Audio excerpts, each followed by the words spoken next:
The rain drummed softly on the glass walls of Nova Axis Corporation's high-rise headquarters, as if nature itself was trying to warn me. I remember watching the droplets trail down the pane beside my desk, each one racing the other to reach the bottom. I used to pretend they were alive, like little brushstrokes trying to outrun time. But that morning, I didn't have the luxury of daydreams. I had a gut feeling, and I should have listened. The office was unusually quiet. Even the usual clatter of keyboards and fake laughter in the break room seemed muted. Whispers floated down the hallway like smoke, curling under doors, clinging to shoulders. Something was coming. We all felt it. At exactly 10 a.m., an email pinged across the team inbox. Mandatory all-hands meeting.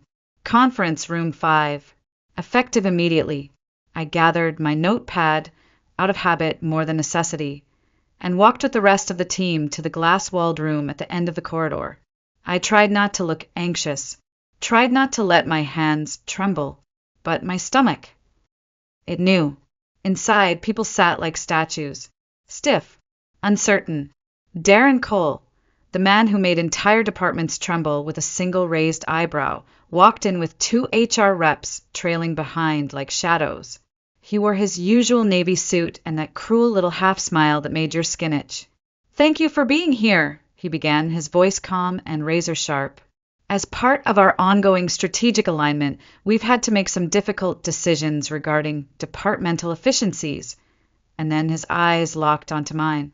"Camille Turner," he said, slowly, deliberately, "after a thorough performance review, it has been determined that your role is no longer aligned with the goals of this company. Effective immediately, your position has been terminated." Silence. Utter, excruciating silence. The kind that makes your heartbeat sound like a bomb inside your ears. I felt the blood drain from my face. My mouth was dry. I couldn't even swallow. No one looked at me. Not a single colleague. Not Susan from accounting, who once cried in my office after a bad breakup. Not Jared, who I helped get promoted. Not even Linda, who sat next to me for 3 years and borrowed my mug every morning. They all stared down at their laps like children trying to disappear. "You may collect your belongings," Darren continued, already moving on to the next slide in his presentation as if he were discussing printer maintenance. Not gutting someone's dignity in public. I stood, but my legs betrayed me. They trembled. Every step toward the exit felt like wading through wet cement. I opened the door, stepped into the hallway. And that's when I saw him. Raymond Carter, janitor, 60-something, always polite, always invisible to everyone else.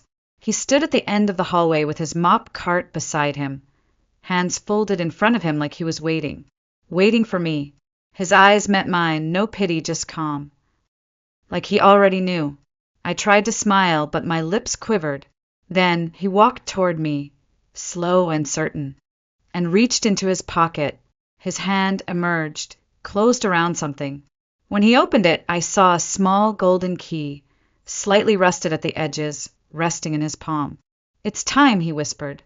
I blinked, unsure if I heard him right. "Time for what?" He gave me a soft smile. The kind that comes from knowing something others don't. "To breathe, Camille," he said. "To finally breathe." I used to think crayons were magic. When I was 5, my mother brought home a small cardboard box of colored pencils from the dollar store. They were dull at the tips, smelled faintly of wood glue, and had no brand name. But to me, they were pure gold. I remember sitting on the wooden floor of our cramped living room in rural North Carolina, sketching anything I could imagine. Mountains I'd never seen, oceans I'd only heard about on TV, creatures from books I borrowed from the church library. My parents were simple people. My mom cleaned houses. My dad worked at a paper mill on alternating shifts. They loved me, but not in the way that leaves room for dreaming.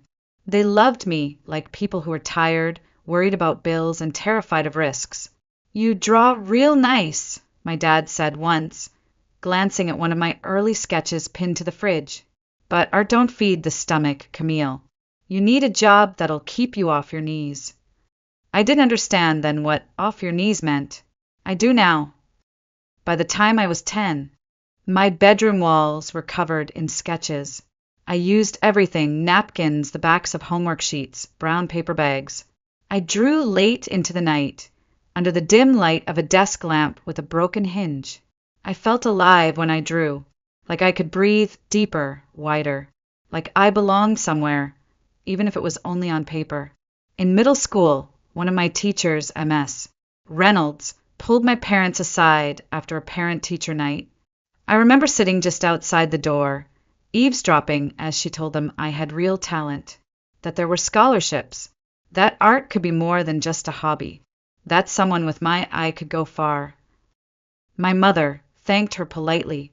My father didn't say much, but in the car ride home he said what mattered. We can't afford foolishness, Camille. You want to end up broke and begging? You want to be 30 and still living in our house? That night, I put away my sketchbook for a week. I didn't draw a single line. It felt like I was trying to hold my breath underwater, and the days passed like slow suffocation. In high school, I worked part-time at a diner and used the money to save for college. I picked business administration because it was safe, because people said it had a future, because you can always draw on the weekends. But I didn't draw on the weekends. Most weekends I was too tired, or too guilty. By the time I turned 20, I had an associate's degree, a small scholarship and a job at a bank. I'd earned the approval of my family, and lost pieces of myself in the process. Once, during spring break, I visited an art exhibit at a local community college. I walked past rows of canvases, paint thick like frosting, colors leaping off the walls. I remember standing in front of one abstract piece for so long. The janitor asked me if I was lost. I was. I didn't say that out loud, but I was. By 23, I landed a full-time job at Nova Access Corporation in the finance department. Full benefits, steady pay, a cubicle with my name on a placard. My father said, "Now that's something to be proud of." I smiled, but inside, something small and bright flickered one last time before it dimmed. When I first walked into Nova Access Corporation, I thought maybe, just maybe, I'd made peace with my choices. The building was all glass and steel, reflecting the sky like it had nothing to hide. Inside, everything smelled of fresh carpet and ambition. Polished surfaces, quiet elevators, perfect people in pressed shirts and expensive shoes. They gave me a small cubicle in the finance department with a view of a brick wall and a printer that jammed at least once a day. My job? Spreadsheets. Forecasting. Sitting in meetings where men with tight smiles and tight suits argued over decimal points and cost optimization strategies. No one ever mentioned beauty, or creativity, or the soul. Still, I told myself this was adulthood, that this was what people meant by success, but I couldn't stop the itch in my fingers. During lunch breaks, I started sneaking out to the back garden behind the building, a quiet patch of grass and 3 benches no one really used. I kept a small sketch pad tucked in my bag, its pages soft with wear. There, under the shade of a stubborn magnolia tree, I'd let my hand remember what my heart had nearly forgotten. I'd sketch the sharp lines of the building, the way sunlight danced on the concrete, the slouch of someone checking their phone in secret. I didn't draw with purpose. I drew to survive. That's where I met Raymond. He was pushing a mop bucket along the edge of the building when he saw me. He stopped, leaned on the handle, and tilted his head toward my sketchbook. "You've got the light," he said, voice gravelly but kind. "My Lorraine used to draw like that." I didn't know what to say. No one in the office ever spoke to Raymond. Most didn't even know his name. But I nodded, and that was enough. From then on, we'd talk every few days when our paths crossed. He told me about Lorraine, his late wife, a Sunday painter who never tried to sell her work, never cared if it was good enough. She painted because she had to, because, as Raymond said, it was the only way she could breathe. She set up a studio in the old tool shed behind our house, he told me once. Said it had the best light in the county. I never touched it after she passed. Couldn't bring myself to. I listened. That's all I did at first. Just listened. And in return, I told him little bits about myself. How I used to draw on paper bags as a kid. How I got accepted to an art program but turned it down. How I hadn't told anyone at work that I even owned a pencil. He never judged. Never told me I was foolish. He just said, Lorraine would have liked you. As the years passed, our conversations became my anchor. The only moments of truth in days filled with corporate jargon and artificial smiles. My coworkers? They barely noticed me unless they needed a report fixed or file located. I was dependable, quiet, invisible. Just how Darren liked his staff. But Raymond saw me. Not the employee. Not the spreadsheet girl. Me. Sometimes I think he knew before I did that something inside me was dying. Quietly. Slowly. And that someday I'd need a way back. I used to count the windows in the office tower across from mine. 52. Each a square of someone else's life. Other people with other dreams, clicking away behind glass.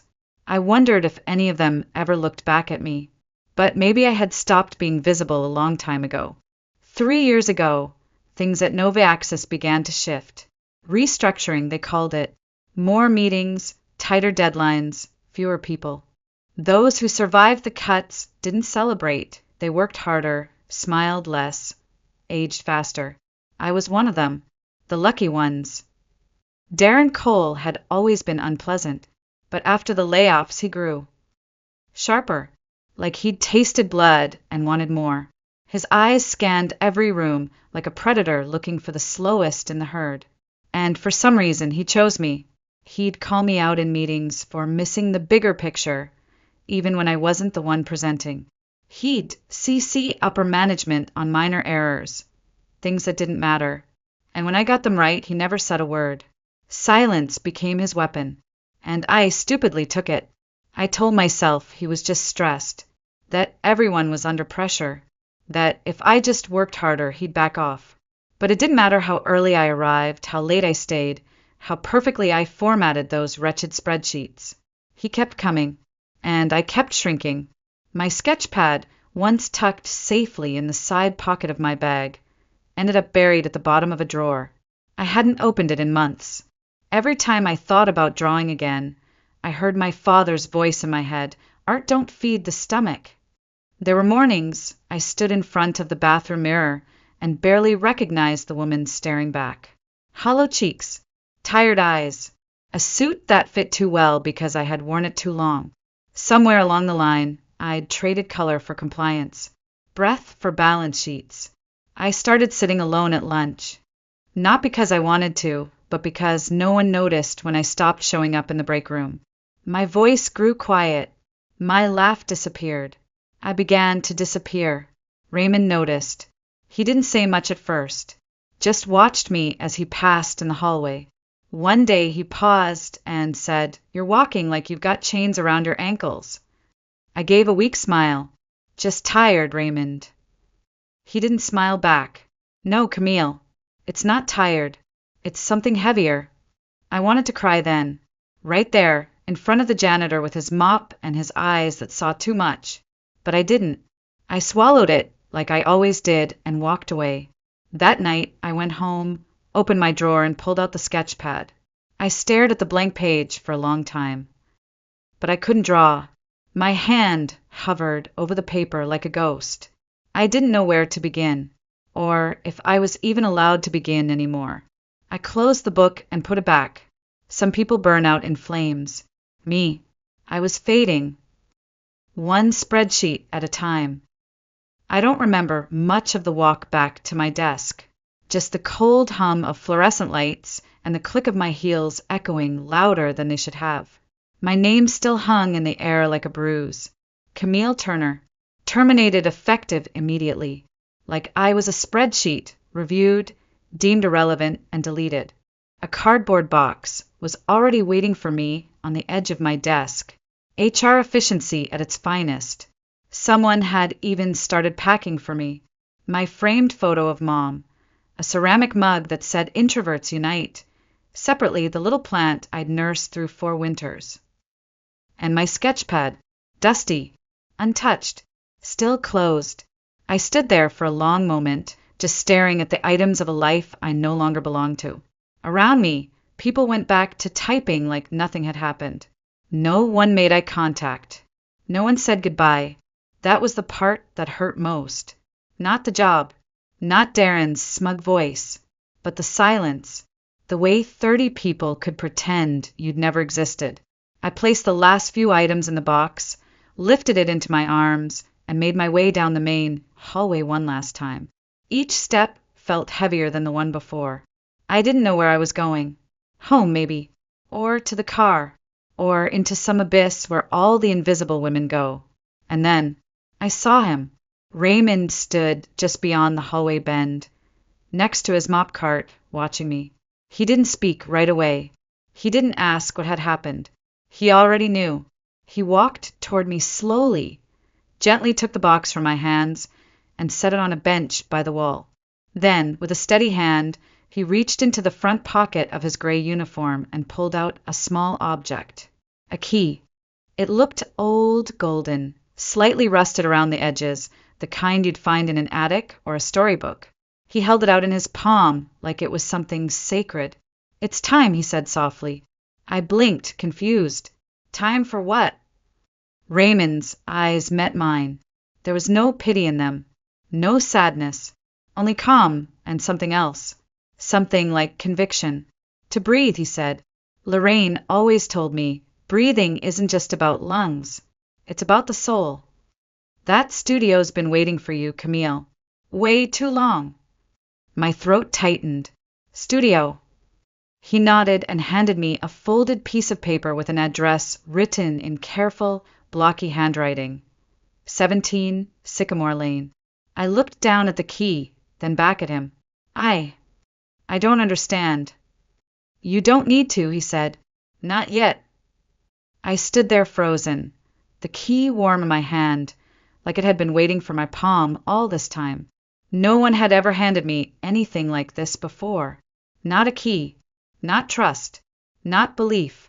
Raymond smiled, a soft, weathered smile. "It's yours now." Lorraine would have wanted it that way.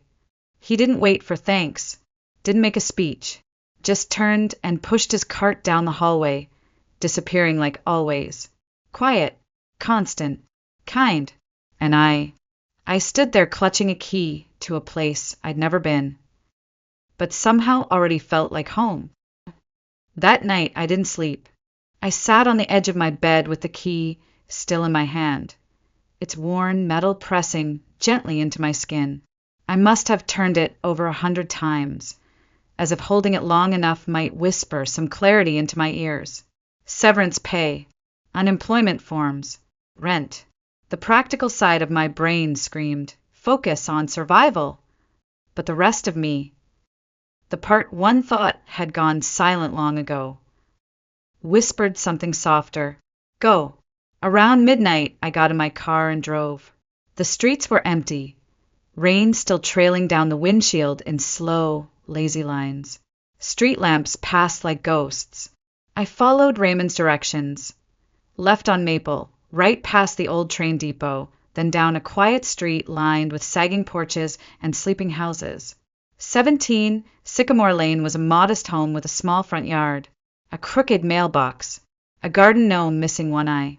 It looked ordinary, the kind of place people forget exists. But at the end of the gravel path behind the main house stood a small detached building with faded blue siding and a slanted roof. A warm yellow porch light glowed above its door. I stepped out of the car and approached slowly, the key clutched tight in my fist. The lock was stubborn. I had to jiggle it twice before it gave way with a soft click. The door creaked open, and I stepped inside. The air smelled of old paint, cedar, and thyme. It was a single room, maybe the size of a small classroom, but it felt vast. Sunlight must have poured in during the day, through the tall windows, now cloaked in gauzy curtains. Wooden shelves lined the walls, cluttered with jars of dried brushes, tubes of half-used paint, and sketchbooks stacked like diaries. A canvas stood in the center of the room, covered by a sheet. I didn't touch it. Instead, I let my fingers brush along the worn work table, over a set of dusty charcoal pencils, a folded apron, a cracked ceramic mug with paint still clinging to the rim. This place wasn't just a room. It was a life, paused mid-breath. On the table, tucked beneath a jar of buttons, I found an envelope with my name written in slanted, careful script. Inside was a letter from Raymond. Camille, Lorraine always believed this studio had a soul. She said the walls soaked up every brush stroke, every sigh, and gave it back tenfold. When she passed, I couldn't bear to enter it. But when I saw you sketching behind the building that day, I knew. You've got the same light in your eyes. This space, it's yours now. Not charity. Recognition. You are an artist. Even if the world tried to convince you otherwise. Life is too short to live someone else's dream. Raymond, I sank into the nearest chair, my chest heaving with a mix of grief and something that felt frighteningly close to hope. For a long while I sat there in silence. Then, without thinking, I reached for a pad of paper in the drawer. My hands moved on their own, shaking slightly. I found a stick of charcoal, cracked but still usable. I turned to a fresh page and drew a line. It was jagged, too hard, not perfect, but it was mine, and for the first time in years I felt like I was breathing again. It started with one line, then another, and another. Every morning, I returned to Lorraine's studio like it was church. The sun poured in through the tall windows, illuminating motes of dust that danced in the air like whispers from her past. I didn't plan what I drew. I just let my hands remember. At first, it felt like exhaling after holding my breath for years. I drew what I saw: cracked teacups, flowers from the garden, the gentle slope of Raymond's back as he watered the tomatoes. I filled page after page, sometimes with nonsense, sometimes with fury. Some drawings I tore up before they even dried. Others I kept, taping them to the wall like little affirmations. You are still here. You still matter. Raymond would stop by now and then, sometimes with a sandwich, sometimes with nothing at all but his quiet presence. He never interrupted. He just sat in the corner, sometimes humming low and tuneless like a heartbeat. You've got more color in your cheeks, he said once, handing me a cup of peppermint tea. I think it's charcoal dust, I smiled. He smiled back, but gently. No, it's something else. I wasn't earning anything yet. The severance package from Nova Access was enough to carry me for a while, and I dipped into what I'd saved over the years, money I thought I'd use for some rainy day that apparently had arrived. Still, there was fear. Always fear. Fear that I was wasting time, that I'd run out of money, and this fragile, beautiful thing I'd found would vanish. But every time doubt crept in, I'd go to the corner where Lorraine's old smock still hung from a hook. I'd touch the worn cloth, stained with reds and blues and greens. It reminded me that someone had lived here before me. And she had dared. The first time I sold a piece, it was almost an accident. Raymond's niece, Angela, came by one afternoon with her newborn. I was sketching the baby's profile, just for practice. She looked at it and asked if she could buy it. It's just a sketch, I said, embarrassed. It's him, she said. That's enough. She paid me $50. I cried after she left, not because of the money, but because someone looked at something I made and saw value. It changed something inside me. Word spread, slowly but surely. Angela told her friends. I posted a few things online. I created a simple website, nothing fancy, just a portfolio and contact form. Orders trickled in.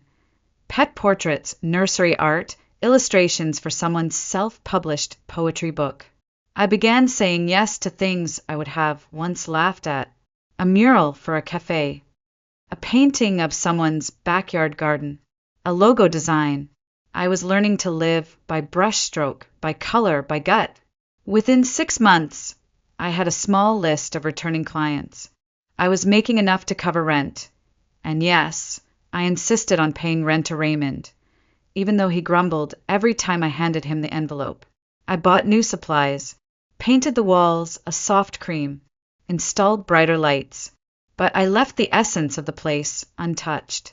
Lorraine was still here, in the quiet corners, in the way the room held warmth like a memory. On a shelf above the work table, I placed a photo I found buried in one of her sketchbooks, a black and white image of her laughing in front of a canvas, her hands covered in paint. Some days I'd whisper to it, just a thank you, just so she knew. The fear never completely left me. It clung to the edges, especially during quiet weeks. But every time I held a pencil, I felt stronger. I wasn't where I wanted to be. But for the first time, I wasn't running from who I was. And that was enough. 2 years passed, and the studio became my world. The name Camille Turner started appearing in local newsletters and gallery corners, usually followed by a modest blurb. Charming local artist, known for evocative line work and emotion-driven portraits. I laughed the first time I read that. Me known. As if the quiet girl in the cubicle ever imagined such a thing. I had enough work now to need help with admin and scheduling. A college intern came in twice a week. I built a client list, shipped art across 3 states, and had 3 cafes with my murals on their walls. None of it was flashy. None of it was easy. But it was mine. And all of it, every brushstroke, led back to him. Raymond still came by, though less frequently now. His knees were bothering him, and the winter air made his joints ache. But when he did visit, he walked around the studio like a man visiting a chapel. I think in his mind it still belonged to Lorraine. In a way it did. And maybe now it belonged to both of us. One morning, as I was rearranging some supplies, I found a photograph tucked in an old drawer I hadn't opened in months. It was small, creased at the edges, a black and white image of a younger Raymond and Lorraine, standing beside a lake, arms wrapped around each other, smiling so naturally it stopped my breath. They must have been in their 40s. He looked more relaxed. She looked radiant, cheeks full of joy, hands smudged with paint like always. There was so much life in that photo. And so much loss now that she was gone. An idea took hold of me. It wasn't commissioned. It wasn't paid for. It didn't have a deadline. But I knew, the moment I touched the paper, that it might be the most important thing I'd ever make. For weeks in between orders and online workshops, I worked on the painting in secret. I used every technique I knew, poured every part of myself into it. I didn't recreate the photo, I reimagined it. I painted Raymond and Lorraine as they might have been. Older now, wrinkles deeper, hair whiter. But together, sitting on that lakeside bench, her hand in his, still painting, still laughing, still whole. The day I finished, I cried. Not sad tears, something else.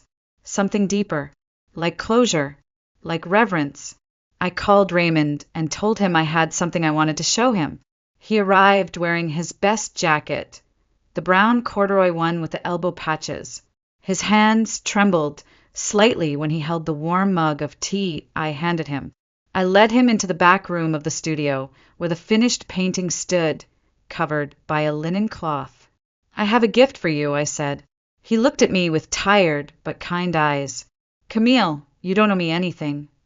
I know, I said, smiling softly, but I owe her. I pulled the cloth away. Raymond stared. His body went still, like even breath might shatter the moment.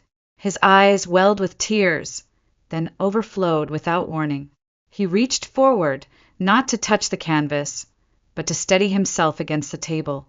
How, he whispered. How did you know? I found the photo, I said quietly. The rest was imagination. And gratitude. He nodded, unable to speak. We stood in silence. The painting glowed beneath the skylight.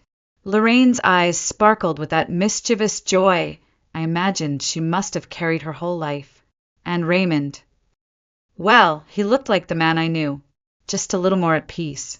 After a long pause, he turned to me, voice trembling. "You didn't just give me a painting," he said. "You gave her back to me." I reached out and took his hand. "And you gave me a future." These days, I wake up before the sun. Not because I have to, but because I want to. The studio is quietest in the early morning, before emails, before orders, before the world remembers I exist. I make coffee, pull on my paint-streaked hoodie, and sit by the tall window with a fresh canvas and a soul that finally knows peace. Sometimes I still hear echoes of that office life, the clicks of keyboards, the flat tone of Darren's voice, the weight of feeling unseen. But they've grown quieter, like voices coming from a house I no longer live in. I haven't spoken to anyone from Novi Axis since the day I walked out. No one ever reached out. No apologies. No closure. And honestly, I don't need it, because what I have now is better. A few weeks ago, I got a call from a children's book publisher. They'd seen my online portfolio. One of my illustrations had been shared in a parenting group, and they wanted to offer me a long-term contract to illustrate a full series. Not just one book, a whole series. When I hung up, I sat in the middle of the studio floor, surrounded by brushes and fabric and scraps of ideas. And I laughed, a big, open, ridiculous laugh that echoed off the walls like a choir. I didn't even realize I was crying until I tasted the salt on my lips. Lorraine would have loved that moment. So would Raymond. I still keep her photo on the shelf, next to a fresh jar of brushes and a tiny sketch of the magnolia tree I used to sit under behind the Novi Axis building. Full circle, but better, because now the tree lives only in memory. And the memory belongs to me. Last week, a young woman named Alyssa stopped by the studio. She'd been following my work online and asked if I ever took apprentices. She looked like me, years ago, eyes full of something wild and quiet, fingers fidgeting with the sleeve of her thrift store sweater. I said yes, because someone once made space for me, and now it's my turn. That night, as I stood alone in the studio, I caught sight of my reflection in the tall window. My hair was pulled into a messy bun. There was paint on my cheeks, my fingertips, even my neck. And I looked. Alive. Not perfect. Not rich. Not famous. But seen. Raymond once told me, "The right doors open at the right time, but it's up to us to have the courage to walk through them." Back then, I didn't know what that meant. Now I do. Sometimes the door is a real one, old and rusted, behind a quiet house on Sycamore Lane. Sometimes it's a canvas, or a sketch pad, or a single, trembling line drawn in the dark. But always, it's the moment you stop asking for permission to be who you are. The world didn't give me that key. Raymond did. Lorraine did. And now I hold it in my hands, not with fear, but with purpose. Because I know who I am now. I'm Camille Turner. I'm an artist. And I'm home.